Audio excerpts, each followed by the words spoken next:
La ilaha illallah Muhammadun Rasulullah. Jenis pondok atau dalam perut saya, saudara-saudara.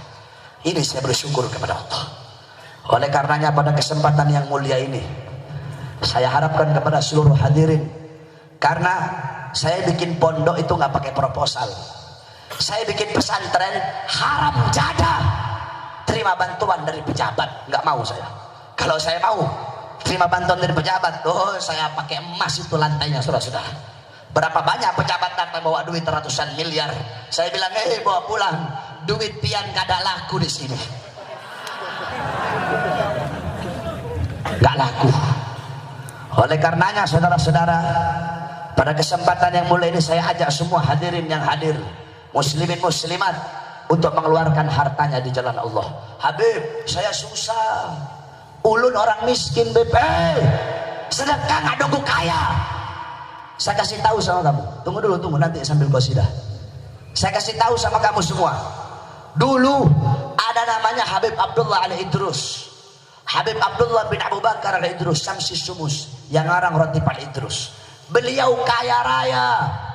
Beliau itu kalau turun dari kuda naik karpet merah. Beliau setiap datang tamu dihitung tamunya ini naik berapa anak tangga. Kalau tamunya naik 5 anak tangga, dipotongkan 5 ekor kambing. Kalau tamunya naik 3 anak tangga, maka dipotongkan 3 ekor kambing. Saking kayanya.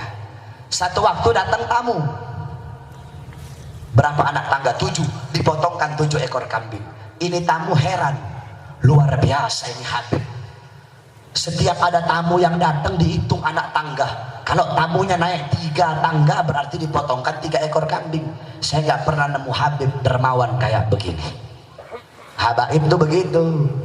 Akhirnya saudara-saudara, kata Habib Abdullah, kamu salah. Ada yang lebih kaya dari saya. Saya mah nggak ada apa-apanya. Ada yang lebih kaya. Saya punya adik namanya Husain. Coba kamu lihat dalam hatinya, waduh, kalau kakaknya aja kayak gini, gimana adeknya yang lebih kaya? Didatengin Habib Husain. Ketika didatengin, kaget dia. Rumahnya gubuk. Terus datang ke situ, cuma disediain apa? Kopi setengah gelas kopinya, sama roti kering setengah. Mari silahkan.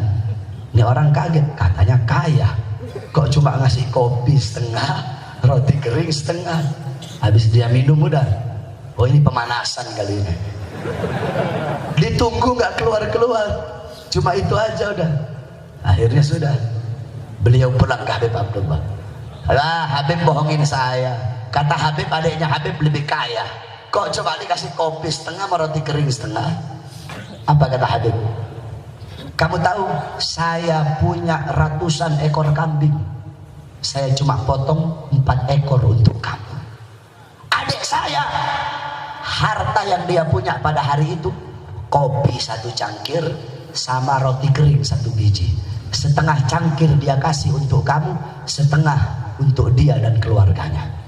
Roti kering dia bagi 2, setengah untuk kamu, setengah untuk dia dan anak-anaknya. Dia lebih kaya dari saya karena bisa memberikan setengah hartanya untuk kamu. Jadi sedekah harus tunggu kaya. Contoh, kamu punya uang 100.000. Contoh, kamu punya uang 100.000. Saya punya uang 10 juta. Saya sedekah 1 juta. Kamu punya uang 100, sedekahnya 50. Kalau nominal kan saya lebih banyak. Tetapi kaya dan dermawannya, kamu lebih kaya dan dermawan. Kenapa? Cuma punya uang 100, tapi bisa menyedekahkan setengahnya. Saya punya uang 10 juta, tapi cuma 1 juta doang. Kamu punya 100, tapi bisa memberikan setengah hartanya. Oleh karena itu orang sedekah, ya, itu nggak bakal susah. Kamu sedekah, kamu nggak bakal susah. Enggak sedekah juga nggak bakal kaya kamu. Justru semakin kamu keluarkan, semakin kamu akan mendapatkan balasan dari Allah.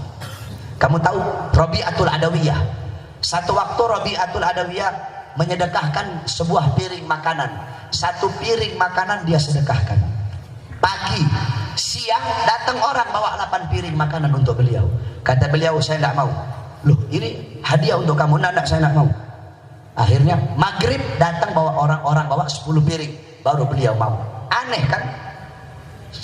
Apa siang orang datang ngasih 8 piring ditolak. Ketika maghrib orang datang ngasih 10 piring diterima. Orang-orang nanya kenapa? Kata beliau, tadi pagi aku menyedekahkan mengeluarkan 1 piring di jalan Allah. Nah siang itu yang datang 8. Sedangkan Allah udah bilang kamu mengeluarkan 1, Allah balas 10. Ini yang datang 8 berarti bukan dari Allah. Maghrib 10 ini baru datangnya dari Allah subhanahu wa ta'ala.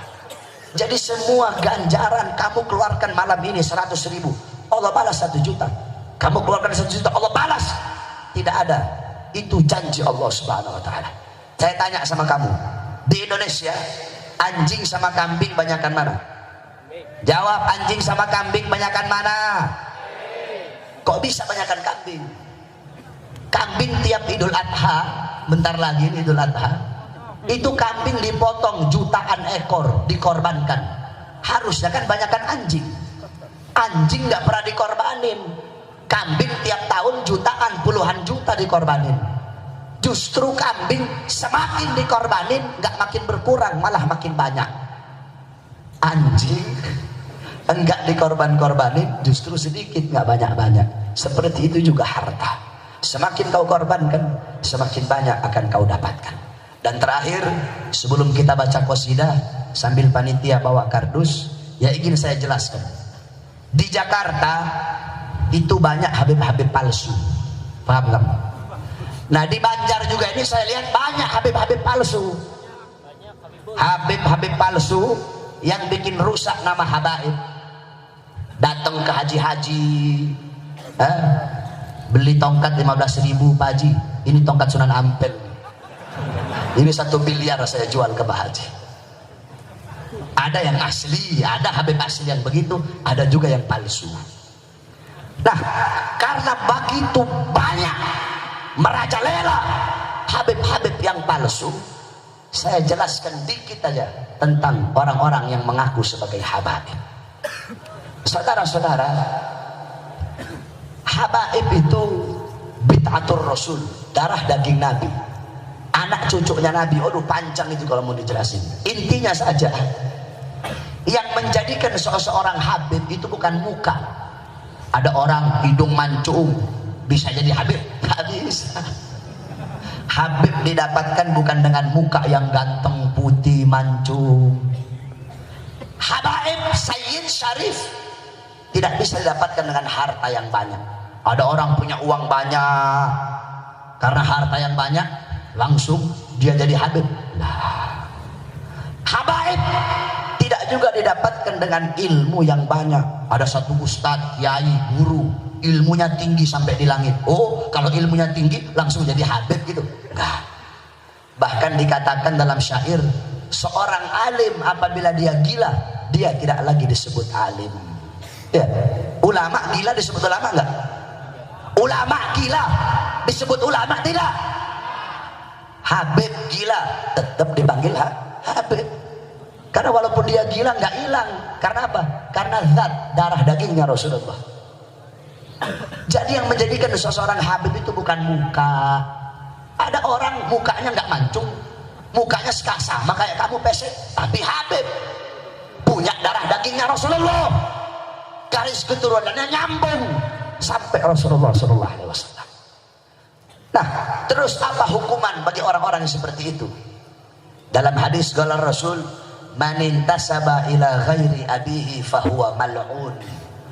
Barang siapa yang tidak bernasab kepada nasab bapaknya, maka itu orang dilaknat, terlaknat, dilaknat oleh Allah. Orang kan kalau ngaku habib berarti nggak ngakuin bapak aslinya. Iya kan? Nah ini orang mal'un ini, orang dilaknat ini. Dalam hadis yang lain, manidda'a ila ghairi abihi fahuwa ya'lam annahu ghairu abihi fal jannah alaihi haram. Barang siapa yang mengakui orang lain sebagai bapaknya atau mengakui nasab lain sebagai nasabnya, ente alkohol ngaku asgaf, yang satu alkalin ngaku alkaf, mengakui nasab lain sebagai nasabnya, mengakui orang lain sebagai bapaknya, Sedangkan dia tahu, bukan enggak. Kalau dia nggak tahu nggak dosa. Dia tahu bapak itu bukan bapaknya. Dia tahu nasab itu bukan nasabnya, tapi dia akui, maka sorga baginya haram. Kalau haram masuk sorga berarti masuk mana? Kalau haram masuk sorga berarti masuk mana? Ada orang datang, Beb Bahar, kenapa? Ana semalam mimpi ketemu Rasulullah. Terus Rasulullah ngasih anak gelar apa? Al-Idrus. Beb, iya kenapa? Ana semalam mimpi apa? Ada cahaya. Terus dia bilang anehnya segaf. Oh, ente dapat nasabnya itu dari mimpi. Iya Beb, dari mimpi. Kalau ente dapatnya dari mimpi, ngakunya juga lewat mimpi. Betul? Dapat Al-Idrus dari mimpi, dapat asegafnya dari mimpi, dapat bin semitnya dari mimpi. Kalau dapatnya dari mimpi, ngakunya juga lewat mimpi. Jangan sembarangan ngaku-ngaku habaib. Dipikir enak kalau jadi habib. Jadi habib nggak enak. Kamu berbuat dosa 1, habib bikin dosa 2. Kamu pikir enak jadi habaib?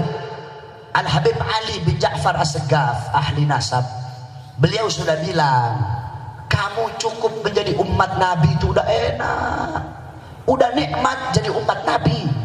Ngapain mau ngaku-ngaku jadi habib? Makanya kamu baca kitabnya Abuya. Kitabnya Abuya kalau nggak salah Syarafu Ummatil Muhammadiyah, itu yang menjelaskan tentang apa kemuliaan umat Rasulullah. Kamu baca itu kitabnya Abuya Maliki. Udah enak jadi umat Rasul, pakai mau ngaku-ngaku habib. Tidak ada. Ilmu nasab itu ada mardudun nasab, ada maktuun nasab, ada maskukun nasab, ada majhulun nasab. Oh banyak itu. Maka jangan sampai ngaku-ngaku habaib. Jadi umat Nabi udah enak. Kita doakan mudah-mudahan para habaib-habaib kita di Banjarmasin, Allah panjangkan umur beliau, Allah sehatkan jasmani dan ruhani beliau. Wabil khusus keluarga besar daripada sahibul hal Al-Habib Salim bin Hamid Al-Kaf, mudah-mudahan Allah jadikan keluarganya anak-anak salihah, alim alimah, jajiyah, abid abidah, zahid zahidah, wari'ah. Amin ya rabbal alamin. Sambil kita bersalawat, yang punya harta keluarkan hartanya semuanya. Salatullah salam